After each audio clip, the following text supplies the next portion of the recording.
enye insizwa eyadlala indima enkulu ekungiqwashiseni kakhulu ngotshwala eyayibukhonze emawala utshwala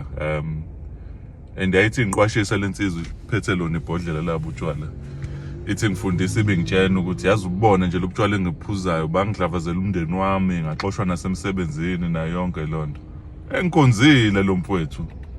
njalo nje kwakungenzeki kuphela usuku engaphuzanga ekhonze nje ukufunda iphepha ebese yiphathela ibhodlela engicija lo mfowethu ngotshwala yona into yanginaka kakhulu le but ukuhlala naye kakhulu abantu abaningi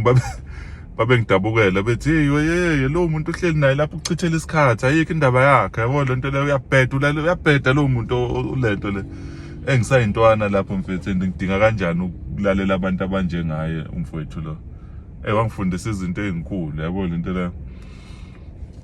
and kuze kube manje imfundiso zakhe isamile namanje yazi ithi ayihambe nobuhlakani lento nakuba ngingabhekisile kumina ubuhlakani kodwa ngicabanga ukuthi ihamba nobuhlakani lento okwazi ukulalela umuntu ongazi ukuthi uyahluleka empilweni ukwazi kodwa ukumlalela ulalela nama advices akhe awaphethe ngiyangizwa abanye abantu bethe mina ngilalela umuntu ongaphambi kwami ukuthi ibusiness kufanele ngilalela umuntu onemali ngaphezu kwami angibagxeki abafowethu because vese impilo sonke siyayincenga futhi siyayifunda but khona le level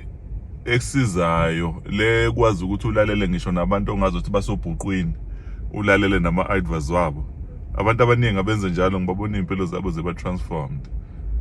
mhlasimpe this year nje ku 2025 khona umuntu ozokulethela i-missing link but uzothi umbuka lo muntu umbona ongazi ukuthi udelelekile food for thought.